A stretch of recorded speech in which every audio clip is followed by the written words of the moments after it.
Springtime along the Connecticut. Everything looks placid and calm. But the river itself is a time bomb waiting to happen. Up north in New Hampshire and Vermont, there's 8,000 square miles of snow and ice, just ready to melt. As the spring sun comes down and warms the banks, warms the snow, a little bit of spring rain coming down to melt the snow, and all of a sudden you have this enormous deluge, a surge of water that will roll down from the north. This surge of water is known as the spring freshet, the spring flood. Most of the times the spring flood is benign, and in fact it brings energy into the river, brings food to the river. But sometimes the spring flood really gets out of hand. And one time, in 1936, the greatest flood ever recorded roared down the Connecticut River Valley.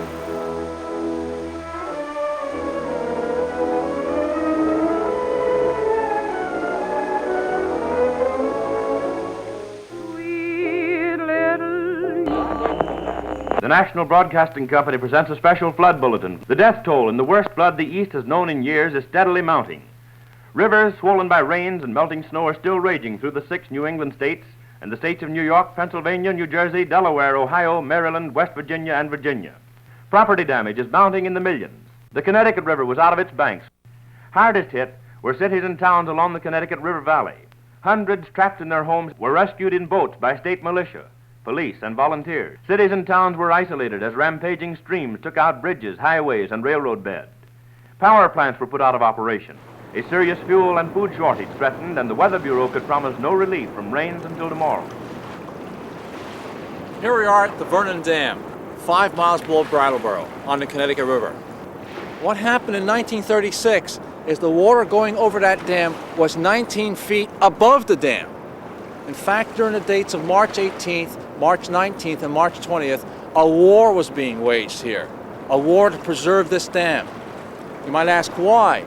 Well, if this dam went, what would happen is all the water that this dam backs up, this enormous lake, plus the flood water, would have all been released simultaneously. And the chaos that would have caused downstream would have been unimaginable. So let's go back in time.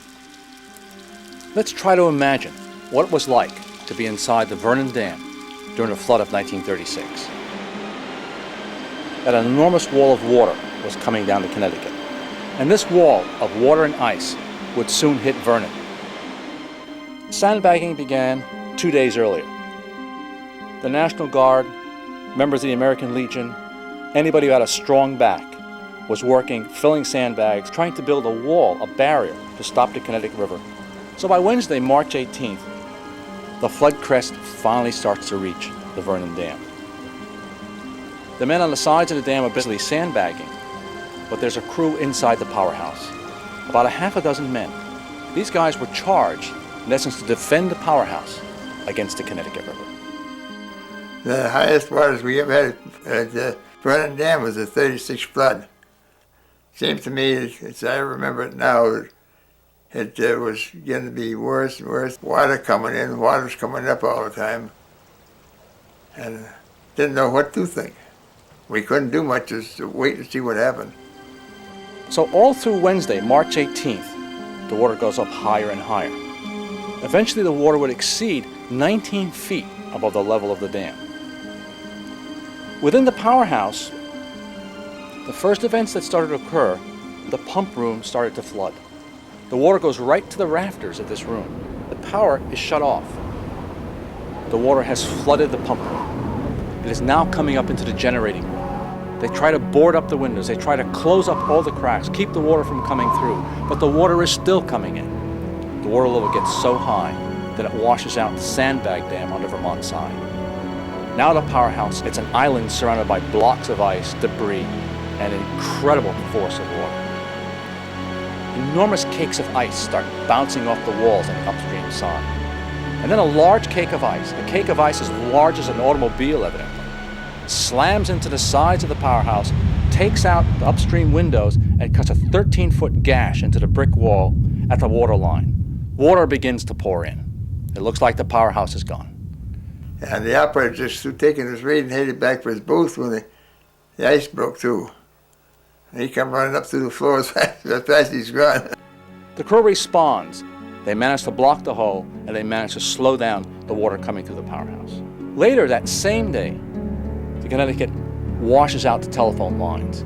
So now the powerhouse is physically isolated, and it's isolated in terms of communication.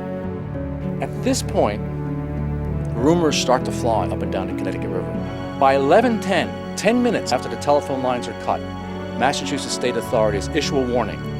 The Vernon Dam is out. The Vernon Dam went out at 11 p.m.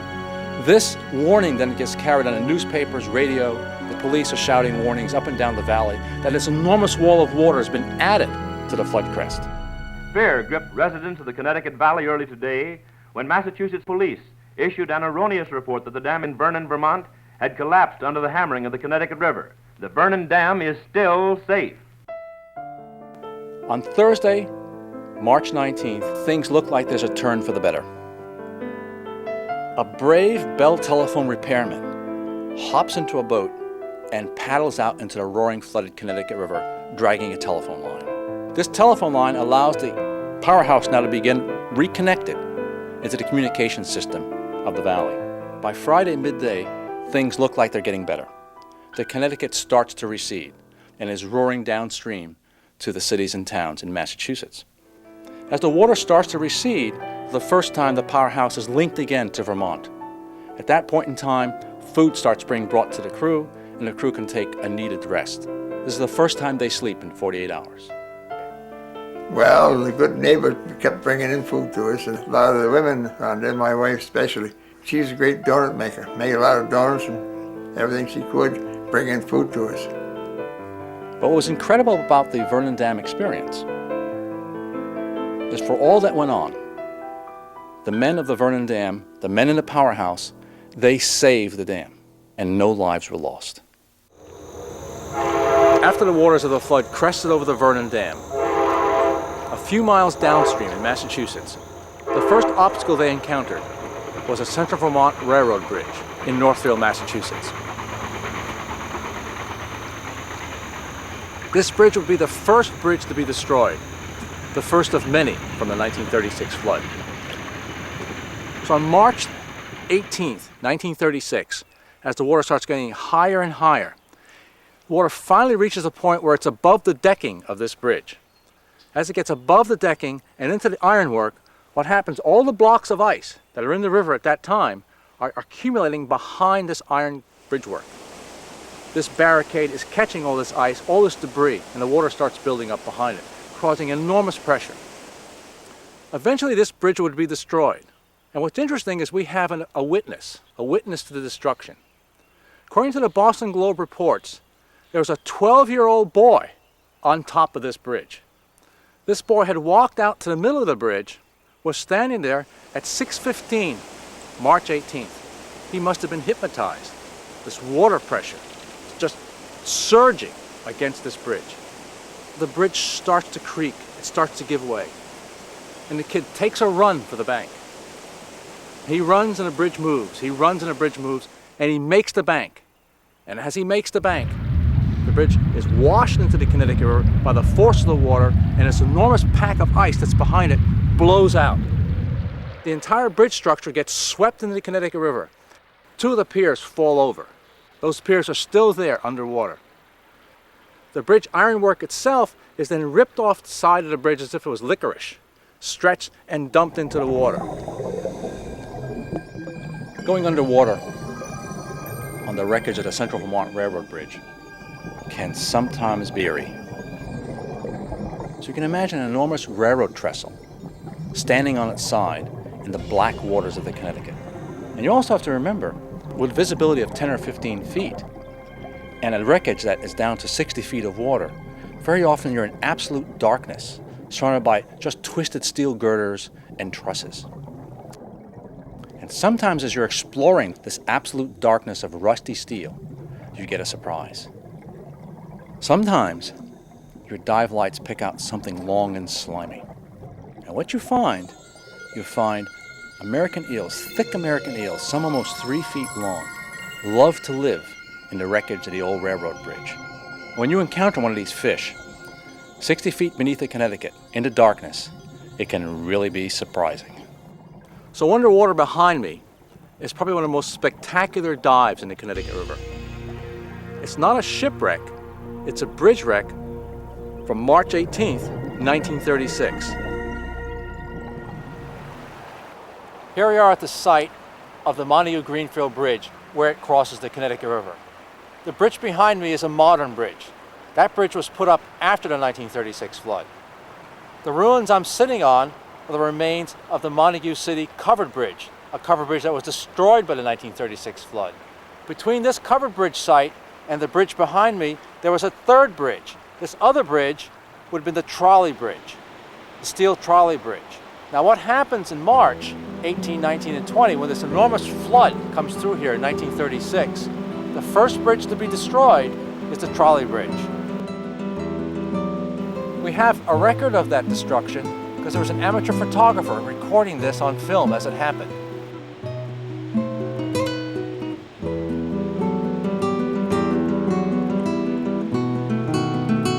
You can actually see the bridge being lifted off its moorings and just tumbling as if it was a big toy by the torrent and just dropping and sinking out of sight into the Connecticut River.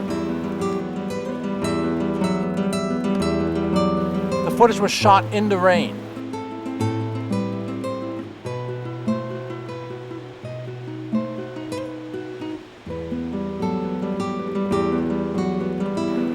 Beneath those fast waters are the remains of the old trolley bridge. The trolley bridge that was swept into the water by that flood of 36.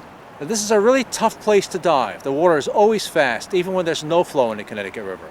And I've only seen those ruins once, these twisted girders that were part of this catastrophe that hit this part of Massachusetts. The next bridge to be destroyed was a more famous one. I'm sitting on its ruins. This is the famous Montague City covered bridge. This bridge, with these massive ruins all around us, this bridge was probably the most famous wooden bridge in Massachusetts. This bridge was constructed in 1866. It was entirely of wood. There are 5 spans crossing the Connecticut River here, over 860 feet long. It was one of the longest bridges to cross the Connecticut River that was a covered bridge. It also had another interesting quality. What happens, it was a double-decker bridge. Like many bridges built during that time that crossed the Connecticut River and other rivers in New England that were covered bridges, the top of the bridge was for railroads and the bottom of the bridge was for wagons. So we have a double-decker bridge here crossing the Connecticut River, just like we see in lots of places in New England. This bridge was so famous. It was because of its unique construction and its size and its strength. The bridge was recorded with photography, the plans were made, and they were sent to the Library of Congress. They wanted to preserve what they had here. I believe this was done in 1933. What they didn't realize was by 1936 this bridge would be history.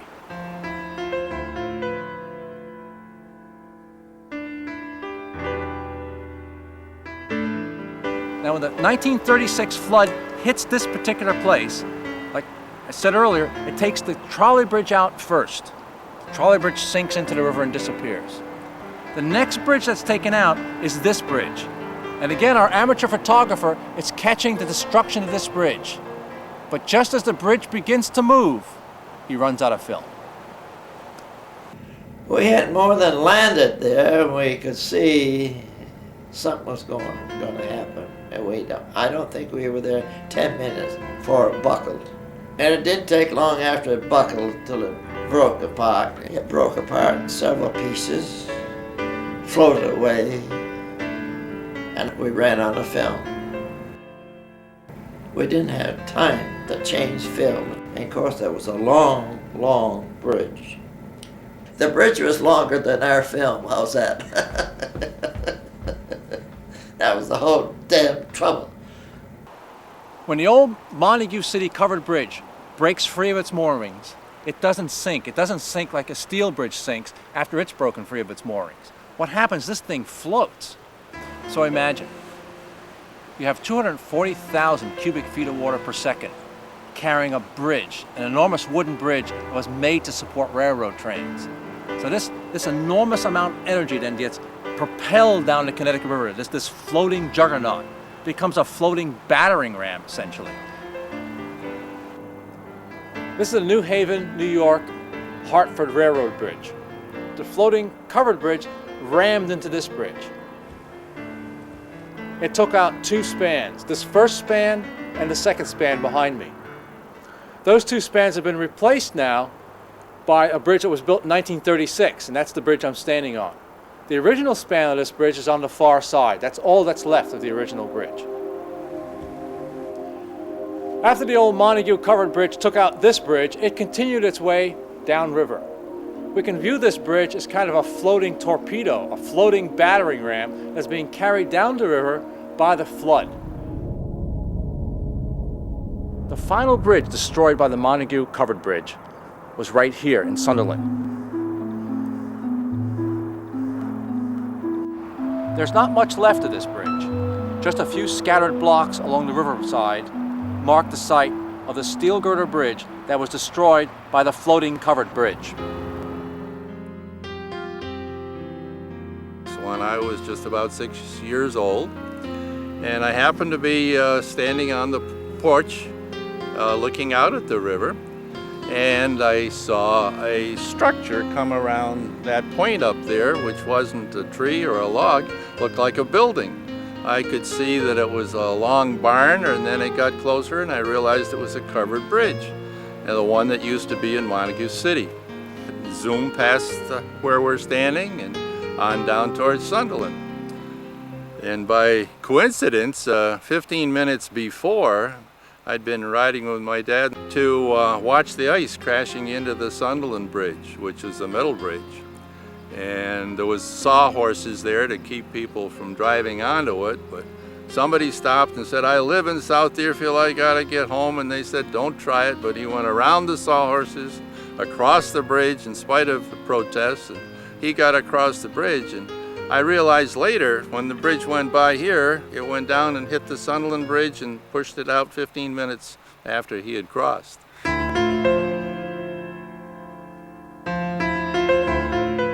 The state police were warning us that the Vernon Dam might give way. So the fire truck went up and down town, up and down Main Street, and warned us to get out of town. When they told us to get out of town and everybody had left town, we were the only ones left here. We were really worried. The noise was really what stayed with me longer than anything else, because the noise of the river and the ice banging up against the trees was something you never forget. Mount Sugarloaf, probably one of the prettiest spots in western Massachusetts. The scene behind me is the Connecticut River as it goes through the broad valley. If you were back here in March 1936, you wouldn't be seeing a river. You'd be seeing a broad lake. As the water was going up higher and higher, it spilled out into this broad floodplain, in essence creating this large lake, inundating farming communities of Sunderland, Hadley, Hatfield, and the city of Northampton, at least the lower parts of it. To give you the impression how this river flood essentially cut these communities apart, in essence separated the east side of the river from the west side of the river. An intriguing story about an Amherst undertaker. He was called to pick up a body in Northampton. Amherst and Northampton are only 14 miles apart. In order for this undertaker to pick up this body in Northampton from Amherst, that undertaker had to drive 214 miles. The flood contained a lot of blocks of ice. Some of the blocks of ice were as large as Volkswagens. That's the Holyoke Range. And as the river passes through that notch in the mountains, passes below Mount Tom, the river constricts. And it turns out during that constriction, on March 14th, 1936, the ice blocks started to accumulate. The ice blocks started to build up into an enormous jam, block after block. Hundreds of thousands of tons of ice just coming down the river. And eventually this ice jam grew to monumental size.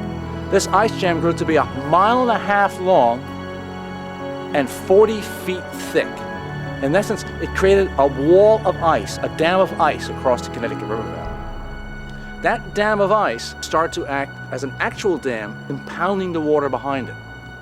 The wall of ice was so spectacular There hasn't been anything like this in the Connecticut River Valley probably for 15,000 years, since the end of the last ice age. That wall of ice was so spectacular it became a tourist attraction. The ice jam at Mount Tom was quite a sight, and ice was stacked way up, 10, 15 feet high, and of course that kept the water from going to its regular channel. There was almost a traffic jam as well as an ice jam there because people had never seen anything of that nature. One of the railroad bridges that we have now, a bike trail going across, the water was 20 feet above the decking of that bridge.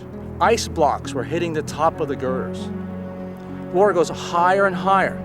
During that flooding, Northampton starts to go underwater.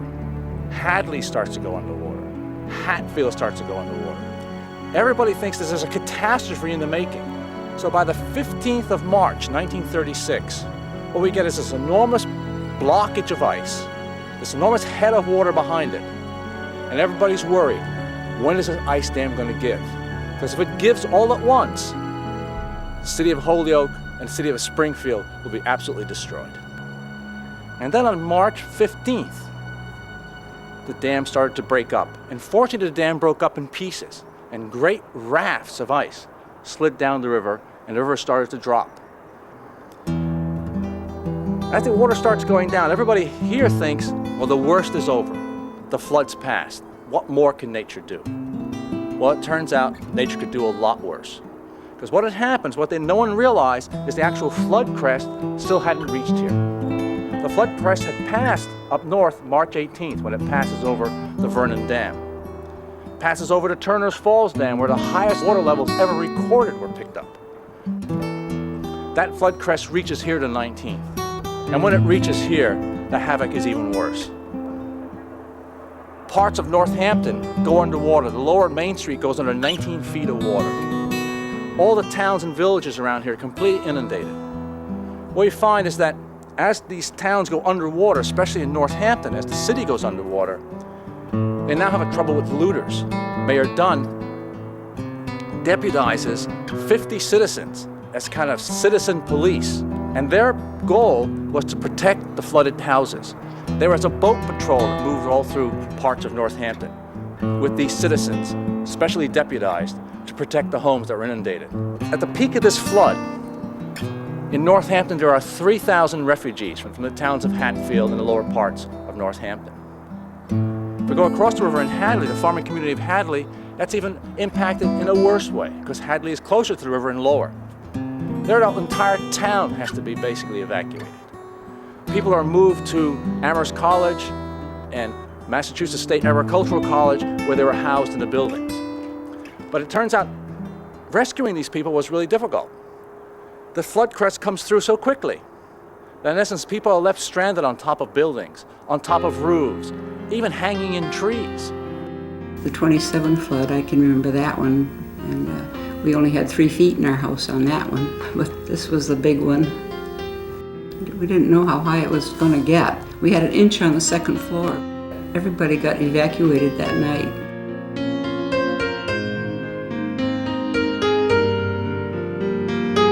We couldn't hardly go out on the water on the main thoroughfare because you'd get hit with things. Everything from outhouses to branches and trees and Chicken houses and so forth would come floating down. So you'd have to watch how they didn't get caught on something. I just picked that barn up and swept it across the river, and it caught in the trees there among all the trash. And, you know, like boys will, we went exploring after the flood to see what we could see, and somebody looked in the barn and said, "Hey, there's a horse in here, a live horse." So we got him out very carefully. It's lucky he didn't break his leg going over all that trash and stuff. There was a fish bowl. It was a shelf. My mother had plants, and we had a fish bowl with a goldfish in there, and the water came up over the fish bowl, and we came back, and the fish was still in the bowl. We thought he had a chance to escape, but he didn't. I couldn't believe he was still there. There was a Mr. McGraw that lived in a house along Route 9. He was there alone, and his family had been evacuated. And so They picked him up and they got partway away from Mr. McGraw's house, and the boat capsized, and they were holding on into the tree. But unfortunately, Mr. McGraw's hand slipped and he disappeared, and they never found him.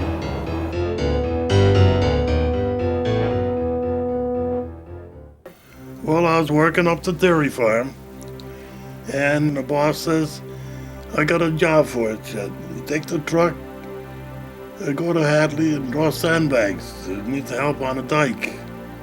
I just got my license about 6 months ago. I didn't know the road's that good. They try to save 2,000 acres of land with just 3 trucks drawing sandbags. You're just like a needle in a haystack. And I was driving through that water. You didn't know if the road was undercut or what. One truck was off the side of the road. They gave me an idea where the road was. Well, I stopped in over to the Farrell's Cafe, the hotel, and there was people waiting for me to get a ride over Town Hall. So after the third load of sandbags, we told the guys, they said, it's no use, we can't do nothing here. So I took one more load, went down, took a load of people out. As I was coming back with a load of people, I see this iceberg coming, and I said, I ain't gonna miss it, it's gonna hit my truck. And the iceberg come up against the truck, and people screaming on the truck. That's a good thing there was some big elm trees there. Otherwise, we would have been gone with the truck. So next day, I was sick. Got down with pneumonia. So I landed in the hospital for 2 weeks. And like I say, I couldn't see anything. What happened after the flood? Didn't see the damage or anything. But I heard it was pretty bad.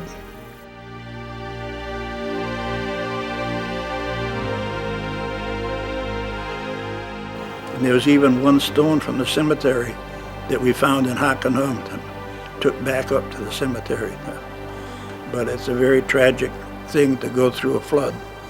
And you can see people today that go through the flood and realize what they really go through.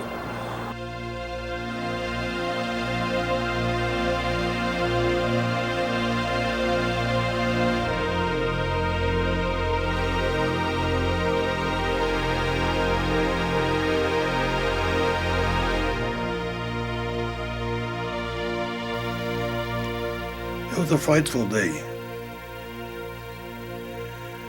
Yeah, people in Hadley had quite a day that day. Here on top of Mount Holyoke, looking down at the site of the Great Ice Jam. When the ice jam goes out, the roar is so loud that it's heard for miles. So you can imagine this enormous wall of ice, an ice jam 1.5 miles long, starting to move down the Connecticut River. And it heads for the Holyoke Dam. At the Holyoke Dam, people are preparing for this massive water coming through. WPA crews had filled 150,000 sandbags, and they were building enormous barricades on each side of the Holyoke Dam to keep the water constrained as it went over the dam. The water passes over the dam.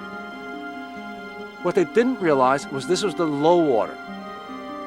And the water passes through, and everybody kind of breathes a small sigh of relief. What happens is the flood crest has still not reached this area.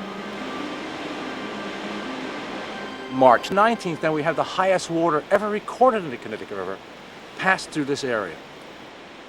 All this water is moving over the dam, but it's now going around the dam. Even the barricades that were built on each side of the dam try to constrain it. The barricades built out of sandbags were not enough. The water runs right through the village of South Hadley Falls. South Hadley Falls is almost essentially destroyed. What we find is every house on Main Street is either destroyed outright or so damaged it has to be pulled down, almost totally repaired. South Hadley Falls becomes what looks like a war zone. The pictures one sees from that time, the houses are absolutely destroyed, ripped apart, broken up, torn apart by blocks of ice and masses of water.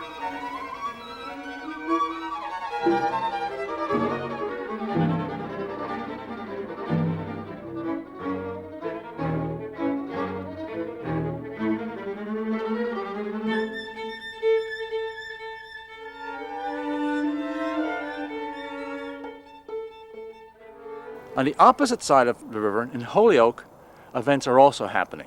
What we find is the floodwaters are moving into the lower parts of Holyoke, and lots of people lose their homes. Lots of people wind up isolated in the upper stories of the buildings. The river essentially floods the lower parts of the city. In doing this, there's some 500 people that are homeless. As these people are rescued, they're then housed in various buildings in Holyoke. The Knights of Columbus, the Elks Lodges, the schools, these all become homes for these flood refugees. But this is just the beginning. If Holyoke has 500 flood refugees, there's a bigger city just downstream. The water is heading for Springfield. Before that flood is finished in Springfield, there won't be 500 flood refugees, there'll be 20,000. So in Springfield, on the 15th and the 16th, the Connecticut River flood was a tourist attraction. But by the 20th, it was not. By the 20th, the crest comes through. And when the crest of the flood comes through and hits Springfield, we have a catastrophe that doesn't match anything that happened before. In essence, a city goes underwater.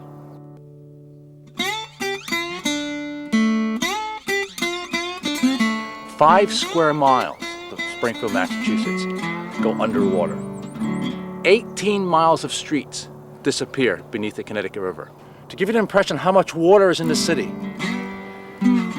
Main Street and Chestnut Street, which are blocks from the Connecticut River and up higher, they're under 7 feet of water. The parts of Springfield that are inundated are the parts that most of the people live in. Most people are living in this area that's going underwater. And before the flood's finished, 20,000 people lose their homes. We were down by the river as it started to come up. There's a group of us. The water was up under the rafters of the bridge. All the kids started to run because the sewer covers started to pop off.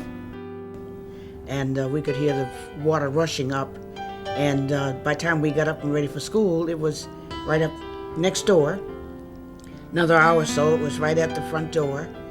Two or three boats came up Adams Street, just yelling, "Get out, come on, get out." People were coming up in boats and saying, "Anybody in there? Anybody in there?" And my sister and I were looking out the window. My mother, she was out the other window. "Come on down, get in the boat, get in the boat." And they came right up close to the window. And they took just my sister and I out. My mother wouldn't leave. Took us right up to the boys' club. In the meantime, all the rowboats were headed in that direction because a lot of people were taking the boys' club to stay in the gym. So we didn't get to school that day. March 29, 1936. Dear Pa and all, the last 2 weeks seem like a terrible nightmare. It seems impossible that the water could rise so high. 2 weeks ago yesterday, the valley was all excited with wild stories of dams going out. The following Wednesday, the situation became very serious. That evening, about 7:30, it came over the radio, a warning to residents of West Springfield lowlands to leave immediately. A very few minutes after that, the sirens began sounding, and you could hear everyone hollering for help. It was still pouring, and we could feel our house shake because of the pounding of the water on both sides of us. It was the most terrible experience I ever went through. It was a weird and gruesome sight to see throngs of people climbing the hill for safety, loaded with luggage, bags, suitcases, boxes, baskets, sheets tied together, pillowcases, in fact, anything that would carry anything. I was working down at Perkins Machine, and they sent all the help home. The superintendent come down to me, and he didn't want the watchman there by himself, so he says to me, Bill, he said, "Will you stay with him?" I said, "Sure, I'll stay with him." The hell. I said, "You know what, Stan?" I said, "Let's tie a ladder up to the roof.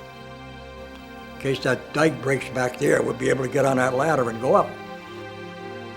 I heard this awful whoosh, and I turned around and I see the dike breaking right here. And that damn water come down through here like nobody's business. So we start running down through the shop and up the ladder. We stayed on that roof there, I would say from approximately 8:30 to maybe 12:30. I never heard anything so quiet in my life. With the sound And I saw this light way out, you know.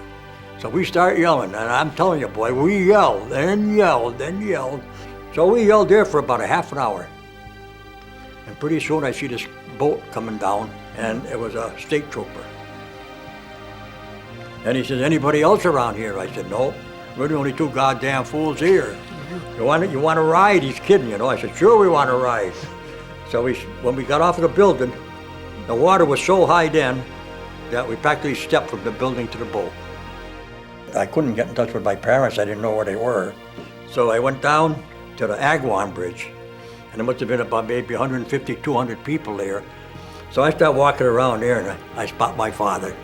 And my father saw me, oh, geez, makes me cry. He didn't know where I was, you know. And I said, Pa, do me a favor. He said, sure, what do you want? You got any money on you?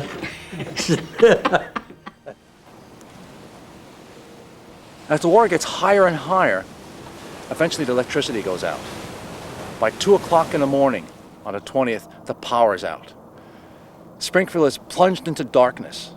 So you can imagine yourself. You're isolated in the city, you're in a second story of some building. You and your family, the water's getting higher and higher, and it's absolutely dark. As the lights go out, the looters come out. Springfield is being looted. At one point, the Springfield Police Department issues a shoot-on-sight order in order to prevent looting. The National Guard is brought in. 800 National Guard troops are brought in to control the city. As a young lad of 17 years of age, I enlisted in the National Guard. Actually, you were supposed to be 18, but Gina had a brother that was a sergeant. There was no questions were asked. Little guys like myself, and one of the guys in the picture, same size, well, no, maybe he's a little smaller. They sent us down to the York Street Jail to take the prisoners out of there. I get in the back of the bus, Hermes in the front of the bus, and all these prisoners get in there, and we're going to take them up to the Hamden County's training school in Agawam. And as soon as we got them all in the car, we started to move the prisoners are saying, shall we kill them now, or should we just kill them when we get out and stuff? All that's the driving, you know. And little Hermie and I, they were with our sticks, and I'm ready, you know, I'm going to beat them up. But they were just, you know, they were just teasing. But I like to tell that story because we had to get them out of there. They would get wet. I had duty in several places. And we also had to go out in a boat down the flats. It's all underwater, no cars could get down there. And you go down there by boat and you patrol around because there was a danger of looters, people getting in there and especially the package stores, you know, run your boat into the window and help yourself. The guys in the cafe, the story is that they were at the bar drinking, and the water was coming in, and they stayed there and stayed there. Eventually, you got to get a little higher and a little higher and a little higher. And well, so somebody said when the chair started to float, they got the hell out of there. Now, I don't know if that's true or not, but I like to think that's true. And it was my brother's birthday, so that's one day I will never forget. And we had the birthday cake on the table, ready to celebrate his birthday. And the police officer came and banging on our door, telling us to hurry up and get out. The police officer had to bang on the doors that go house to house to get people out. My father did not come with us because in other floods that we had a lot of looters, and he would not leave. So he said he and the dog were going to stay. There was a house was owned by Sorrell, and the house fell in the water. And he said that he could see the house go downstream, you know, just near the railroad tracks, and it all broke to pieces. And then my brother, he went down to the station and wanted a boat to go and get my father, and they wouldn't let him. They said, we went down there and your father does not want to come out. And he says, well, he'll come out with me. And my father was very happy to get in the boat because he saw the house of Sorrell's go down, and it really petrified him. A fleet of boats like has never been seen in this part of the Connecticut River appears on the streets. Canoes, boats, rowboats, outboards, you name it. Seems like everybody who had a boat anywhere in western Massachusetts has dragged it to the city to try to save people. boats all over the place. It was like Venice. And Venice was never like this. As they paddled down Memorial Avenue, they had a duck because of the trolley car wires. I have to say that the police and other guys involved with it did a great job of helping the helpless. Out of danger, these survivors are counted among the most precious results of the rescue work. Protected from the sinister threat of pestilence, they bask in the safety of skilled care. And oh, what is this, another flood? Well, if it is, it's an enjoyable one, judging from the way this youngster is taking it. High water holds no terror for him, and all he'll remember about his flood experiences will be what somebody tells him, a real water baby.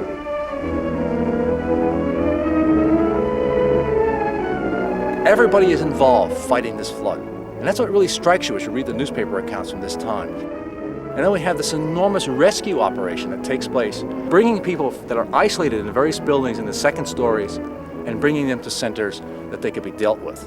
And these centers then are the hospitals, these centers then are the various fraternal lodges, schools, even monasteries are enlisted. These all become sort of homes away from home for these refugees. They have to be fed and cared for. The Red Cross played a major role, obviously, and as well as a lot of other organizations, federal agencies, state agencies, local agencies, and the Civilian Conservation Corps, or CCC as it was called, and the WPA and some of the other federal programs. There were substantial numbers of men and women who were available to help out. It was a period when there was great unemployment in the United States. The WPA was one of the programs that President Roosevelt instituted to help put people back to work. So the WPA was extremely active in Springfield. WPA jumps into the task of supplying food for the hungry, shelter for the homeless, and help for the sick. Famine and pestilence, the usual partners of disease, are nowhere in evidence. A full stomach is a great weapon in any war, as Napoleon discovered many years ago. The food artillery is brought up in the battle with discouragement and disease. It's not easy, this job of reestablishing men and women in the business of eating, sleeping, and laughing. Problems are... WPA, that was very familiar with the WPA because my mother worked on a sewing project. They had up on Waltham Avenue, up Mason Square area, they had about 1,000 women up there sewing clothes and everything for the people, pants, shirts. My sister and I used to go up there and get a bag and with a slip or something, get shirts, pants, socks, everything that they made. And maybe they're not the very last word in cut-off fish. But young America takes to these new flood styles with a relish. These kids will have something to tell their grandchildren. I would say there's probably 3-4 blocks of people just lined up waiting for those clothes. My sister and I, we waited. And finally we got inside the building, then we finally walked up all the steps, and we carried it all home. And my mother used to be part of that, of making those clothes. It was a joy to get those clothes. Oh, yeah. Because there was no other way, but they were the worst clothes you've ever known in your life. It was burlap-like. Yeah. Rough on your skin. They had flannel shirts. They had good flannel shirts. You were covered, but that was about all. You looked like the devil.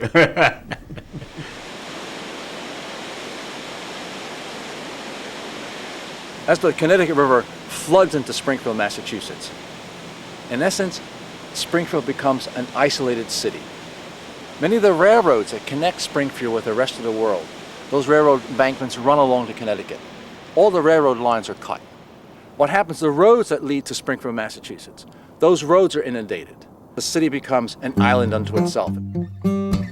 I had a job after school at the Springfield Daily News. An overpass in Springfield where the railroad goes over Main Street was completely flooded.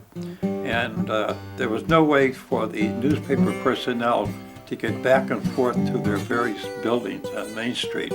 And so they asked me if I would be willing to work from 4 to 12 at night and just bringing newspaper personnel back and forth in the pond that was the underpass. So I did that for, I think it was 5 or 6 days. My family, our family belonged to Loring Street AME Church, so that really got hit hard. And there was a lot of work for them to do to clean it up so we could have church again. A crying time for a lot of people. Old relics of the church, some of their information and history was destroyed because it was stored in the basement. Yeah. One of the very touching things that occurred at the church that I go to, St. Anne's on Memorial Avenue, which took maybe 6 or 8 feet of water.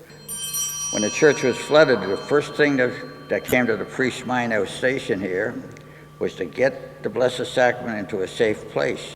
He had to get a rowboat from one of the neighbors here, get in a rowboat, came in through the front, rowed up all the way into the church, go to the tabernacle and take the Blessed Sacrament out. My mother was a devout Catholic here, and she was very upset about this happening to her church. Right. Mm-hmm. And I think she worried more about that than she did about our own property. Parishioners themselves cleaned the church up, took out all the mud out and cleaned the benches and did all the scrubbing and the washing. Yeah, they did it themselves. I lived in an Italian neighborhood, in backyards to the Italian people. Tremendous area, big deal with them. They would have bocce courts rolled out in chairs sitting around so the men could sit. The chairs were floating. They had to go and find their chairs. Once they came back home, had to try and reconstruct all of that for their backyards. The grapevines, every backyard that I remember was mostly Italians on the south, and everybody had a grapevine. And some of them were destroyed, they were torn down. They had to go back and rebuild those grapevines because grapes for them was very important. In September every year, they picked those grapes. They had great big barrels. Well, you know the name of the barrels? I can't remember, but they washed the barrels out, put the grapes in there, and they chopped. They had these mashers, mashed up the grapes, and they made their wine for the winter. We got our mothers and sister out, but my father and me, we stood behind. The father stood there to the end to guard his wine. He knew if the water had receded, the thieves were going to come and get his wine. His furniture, let him come and get that, not his wine. The Coliseum was built in 1916 as one of the original buildings of the Eastern States Exposition. And in the 1936 flood, the whole area was inundated with water. The entire neighborhood took as much as 12 or 13 feet of water in places.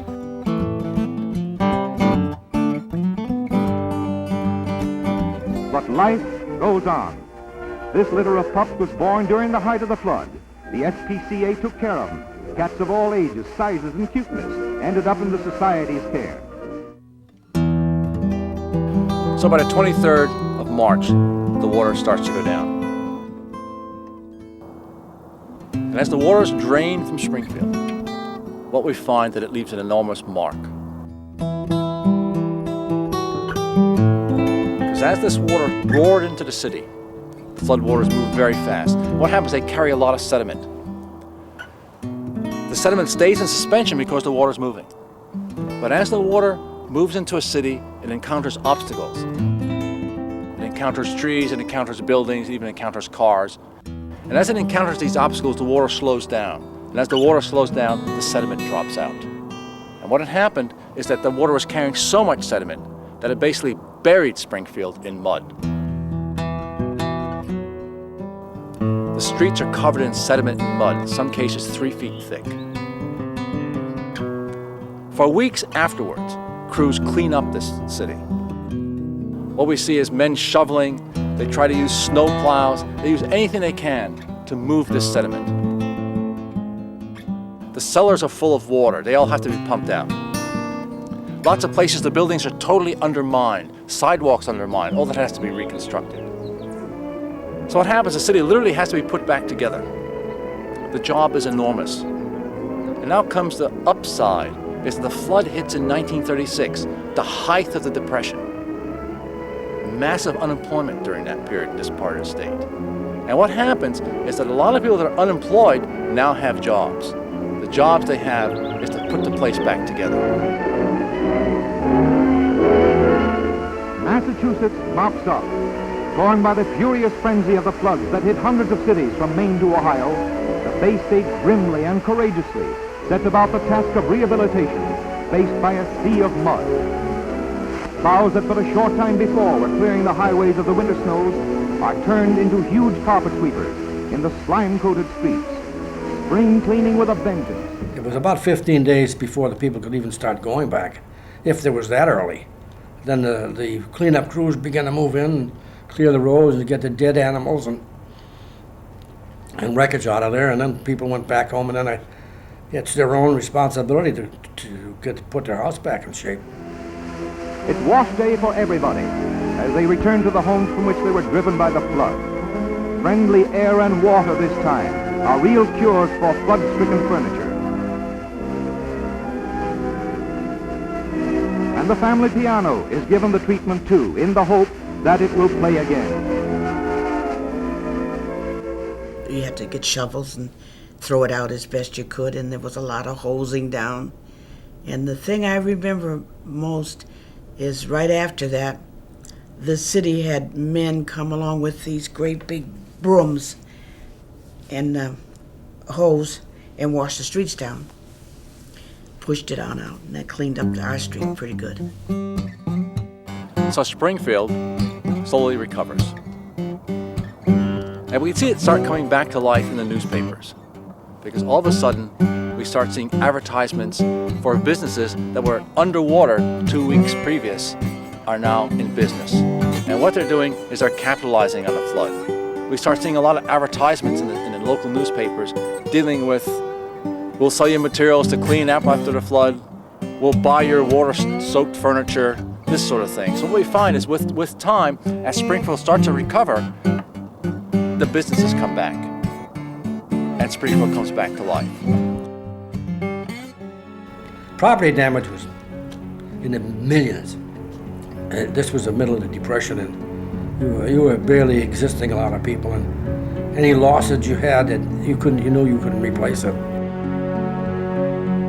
If the 1936 flood was the worst disaster we ever had, and here I, as a 12-year-old boy, could be moved up on the hill with my sister and carry on our regular playing and having fun without ever knowing what was taking place. That means that the adults at that time were really doing something. They're really fulfilling their jobs, taking care of young people, and also keeping the city intact, regardless of the disaster. To give you some impression of how big this calamity was, there's an Associated Press report that was issued in April of 1936, after the flood. Well, it turns out in this area in the Northeast, the 1936 flood accounted for 171 deaths. The amount of damage that this flood caused was $500 million. And this damage is in 1936 dollars. This is when a cup of coffee cost a dime.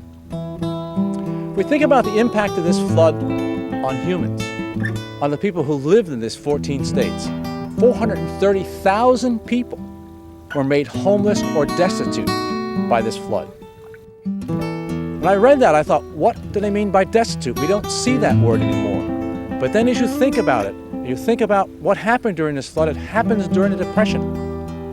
And so people not only lost their homes, they lost their clothing, they lost their furniture, they lost everything.